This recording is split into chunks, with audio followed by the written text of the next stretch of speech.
día en Trinchera Libre, un día importante. Estamos a pocas horas de las elecciones que van a definir quién es el próximo presidente del Perú o la próxima presidenta del Perú. Tenemos al economista Alejandro Intracochea.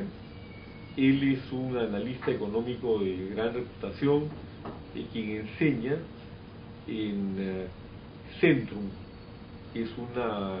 Explícanos qué cosa es Centrum, Alejandro. La Escuela de Posgrado en Administración de Negocios de la Universidad Católica. Bueno, bienvenido al programa, Alejandro. Gracias. ¿Cómo ves tú la situación? Desde el punto de vista económico, ¿ha tenido ya algún efecto la posibilidad de que Humala gane las elecciones? Mira, independiente de quién gane las elecciones, hay un costo político del proceso. Recordemos que nunca los años electorales son buenas para la economía. Perú venía creciendo más del 8%, venía siendo un país sumamente atractivo a nivel de inversión. Estamos hablando del año pasado, más de 7.000 millones de dólares. Se anunciaban en minería más de 42.000 millones de dólares, para referirme a la cifra exacta. A partir de la primera vuelta a la fecha, ha habido un efecto directo en la economía. ¿Dónde se ve eso? En la capitalización bursátil. ¿Cómo se cotizan las acciones en bolsa? Hemos perdido casi 14.000 millones de dólares. Cada uno de los aportantes a la AFP perdió per cápita 750 dólares. El riesgo país ha aumentado de un 140 a un 190. El televidente me preguntará, ¿qué es riesgo país? Riesgo país es una variable muy importante para que un inversionista de afuera decida dónde colocar, dónde va a poner sus recursos. En lo que se refiere al sector inmobiliario, también algo similar ha ocurrido. Algunos bienes inmuebles se han estancado y han bajado de precio. El dólar lo estamos viendo también. Entonces, en cualquiera de las dos opciones, creo que es importante que el país tome conciencia que hay un costo económico de la inestabilidad política del actual proceso que vivimos. Bajo ese contexto y ante las dos opciones que se presentan, ¿qué representa el efecto inestabilidad política, por ejemplo, de la candidatura de Ollanta? Mira, vamos mirando las dos opciones.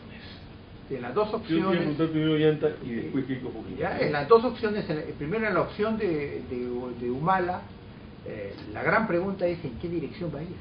¿Quién es Humala? Acá puede haber una lluvia de estrellas, lo comentaba con un canal amigo, puede llegar 28 de julio, puede mostrar nuevas estrellas, un debut de nuevas personas, pero para los inversores del exterior, para los inversores de 2.000, 3.000 millones de dólares, como un proyecto como Mantos Blancos en Quellaveco, ellos van a estar en compás de espera. No es suficiente cambiar las caras o hacer entrevistas adicionales. Ahora, la gran interrogante con Humala es, sabemos que Humala puede empezar por lo que significa una política de mercado con apoyo popular. Hablamos un Lula-Humala, un escenario de Lula-Humala. La pregunta que viene en mi caso es ¿cuánto tiempo dura el escenario del Lula-Humala? Porque de ahí puede migrar a un escenario diferente, a un escenario distinto, donde ya no hayan políticas de mercado y se cuente con apoyo popular. Eso sería un Chávez-Lula, un Chávez-Humala. Difícil que migre a una situación donde hablemos pues un Toledo-Humala, ¿no? Ese escenario combinado. Nosotros hemos llamado estos tres escenarios. El primero, con Lula, sería un escenario beneficio para todos, llueve para todos. El escenario que migre a políticas de mercado muy fijas y hacer más de lo mismo es el escenario de un Toledo-Humala. Y el tercer escenario sería una Venezuela sin petróleo. Ahora, en ese marco, ¿qué significa entonces Keiko Fujimori?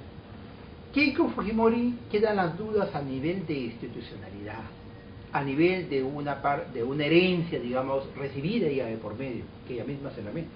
Ella misma señala que no quiere que esto suceda con sus hijas. Pero a nivel de políticas de mercado las cosas están claras.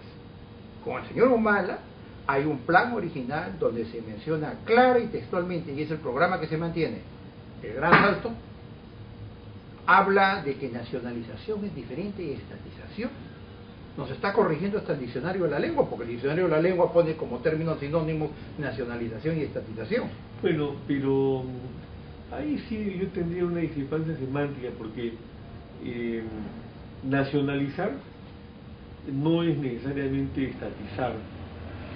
puede ser nacionalizar en favor de inversionistas privados. Sería bueno que hagan esa solicitud a la Academia de la Lengua. Pero te digo, políticamente, por ejemplo, se le puede dar varias interpretaciones, pero en el caso de Humala sería dificilísimo darle otra interpretación por el currículum que tiene, por la formación ideológica, por la gente que lo rodea y por las vinculaciones con Chávez. En fin. Además lo menciona textualmente. Él menciona: vamos a relanzar un Aeroperú, una línea de bandera, una línea que perdió $1 millón por día. Se va a lanzar Petroperú, se van a tomar los recursos estratégicos, un concepto del Velascato de 40 años atrás. Sí, claro. Y ahí el tema es el siguiente, ¿no? Él ha tratado de decorar la torta con sus 4 planes de gobierno o propuestas adicionales al plan de gobierno original, pero en ningún momento que yo haya visto de las declaraciones de sus voceros han dicho que el plan original ha sido eliminado o sustituido en su integridad. Se mantiene en la página web, los televidentes pueden entrar a la página web y textualmente se mantiene ese plan. El resto han sido versiones en camino, ¿no? Que son, digamos, posiciones tácticas en campaña electoral, ¿no? Pero el único plan que se mantiene es el original, que está publicado en su página web. Claro. ¿Qué entiendes tú en el caso de Humala por la palabra concertación? Porque lo que están diciendo es que el plan sigue vigente y que las otras propuestas son fruto de la concertación. ¿Cómo puede estar vigente el plan original si la concertación significaría en todo caso la sustitución de ese plan por otras propuestas? Yo entiendo concertación, apertura, y dentro de un rango dado, donde no renuncio a mis principios. Pero si me voy de 0 a 180 grados, no, muchos nos quedamos desconcertados. Me dicen: es que ya ha cambiado, al contrario, es una muestra, ¿para qué insisten en lo mismo? Le digo: sí insistimos en lo mismo, porque nada me garantiza que vuelva a volver al plan original. Claro. Entonces, el problema, creo yo, por lo que estamos viendo, Alejandro, es que en el caso de Humala, algunos hablan del salto al vacío, cosas por el estilo.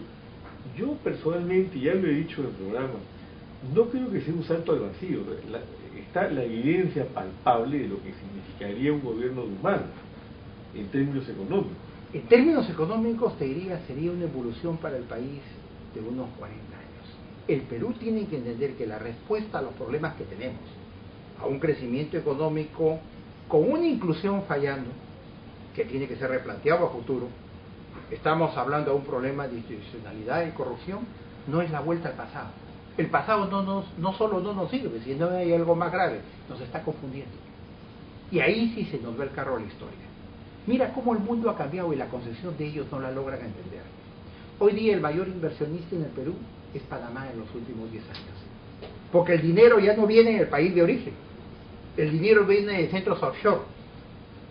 De Aruba, Panamá, Bahamas, Islas Caimán, donde en una cuenta cifrada es imposible saber quién es el propietario del capital. ¿Cómo van a distinguir capital nacional de capital extranjero? ¿Van a ir a abrir los centros offshore afuera? ¿A Panamá van a ir a Aruba? LAN Perú es propietario peruano para fines legales. ¿Cómo van a discernir? Ellos están pensando en un esquema de la época de Velascato, declaración jurada, movimiento de divisas, propiedad. No han entendido el mundo, no han comprendido el siglo XXI. Y la población cree que la respuesta al futuro está en una vuelta al pasado, en una evolución. Y no se dan cuenta lo que significa esta hipoteca. En un mundo globalizado, en un mundo del siglo XXI, del 2011, esos 42.000 millones de dólares que teníamos como compromiso para el desarrollo del país se van y no regresan. Tú sabes muy bien que más fácil es destruir que crear. Claro, ahora el origen de esto, en mi opinión, está en el tema de la deuda social. El Perú se ha caracterizado en los últimos 10 años por gobiernos que no han pagado la deuda social, lo cual significa que puede haber habido una reducción de la pobreza, pero que no ha sido suficiente frente a las grandes diferencias existentes y, por otro lado, las tremendas deficiencias de los servicios sociales del Estado y temas como los pensionistas, los militares, los bonavistas, etcétera, que han debido ser confrontados directamente buscando soluciones realistas, no es cuestión de inventar una solución de 24 horas que no existen, pero nada de eso se confrontó. Y al final de cuentas, tú tienes nichos sociales donde hay gente muy descontenta, que sale pues y dice, bueno, ¿cómo protesto? Protestaría a través del antisistema, que es este señor que nos quiere traer pues abajo toda la construcción de economía que ha venido creciendo de una forma admirable y que hay que darle pues el tono social, ¿no? Hay que buscar el pago de la deuda social. Mira, sin duda hay una agenda social pendiente como país. Ahora, en ánimo de la verdad, sin hacer ninguna defensa de los dos últimos gobiernos, que no emprendieron las reformas de segunda generación, hicieron más de lo mismo, el gobierno de Alejandro Toledo y el gobierno de Alan García. No hubieron reformas en lo que implica educación. Educación en matemáticas, comprensión de lectura, puestos 63 de 65. Ah, sí, hasta el perro. No consiste en construir aulas como lo hacía Fujimori, ni tampoco en duplicar sueldos de maestros. maestros. Un 40% de las escuelas públicas del país se caen a pedazos, ¿no? Esa reforma no está planteada a todo nivel, no solo a nivel de pregrado, a nivel de posgrado las universidades se convierten en centros desocupados. 102 universidades, gran parte privadas, de acuerdo al último censo universitario, y no hay carreras del futuro. No hay respuesta, digamos, a lo que el país requiere. El gran cambio tiene que venir por educación. Los programas sociales tienen que ser replanteados, repensados, como ha sido juntos. La pobreza no es solamente una ayuda paternalista, sino un enfoque integral de desarrollo. Se ha avanzado, pero no lo suficiente en el programa Juntos. Mantenemos programas ineficientes como Vaso de Leche. Te invito a ir a Vaso de Leche, a la Avenida del Ejército, a Miraflores o San Diego. Y ninguno de los dos candidatos han dicho nada del Vaso de Leche, ¿no? Claro, no 60% de lo que se destina a Vaso de Leche se pierde en el camino. Nosotros hemos hecho en el Consejo un estudio sobre el tema en un distrito de Lima, en Comba, y efectivamente en Comba se perdía cerca de un 70%. Alejandro, me hacen señales que nos van a la hora. Ha sido muy interesante el diálogo, tanto lo que nos hemos seguido de largo. No sé si quieres decir unas últimas palabras. Mira, esta reforma que no la han emprendido los gobiernos anteriores, tenemos que hacer una reforma judicial. La gente tiene un desencanto, un descontento. El gran reto es cómo reformamos a los reformadores, porque es parte del Estado. ¿Qué hacemos con un presidente de la Corte Suprema que justifica la agresión a un ciudadano, ¿no? Y él mismo se quiere lanzar como candidato sin entender que es el presidente del Poder Judicial, que hay una reforma? Dicho sea de paso, Humala está anunciando crear un órgano supranacional para reformar la justicia. ¿Cómo sería eso? Reforma política. Mira, la reforma política es importantísima, no hay partidos. Los partidos no son democráticos. Más aún, si las condiciones para ir al Congreso es dinero, deberían hacer una subasta. Un legislativo que no legisle. Tenemos que ver un sistema de renovación por tercios. Las leyes más importantes salen del Ejecutivo. Estos cambios es la gran agenda pendiente que independientemente de que quien llegue al poder tiene que emprender. Bueno, esperemos que así sea en el futuro. Y con ustedes, amigas y amigos, quiero llevarles el mensaje del Consejo por la Paz.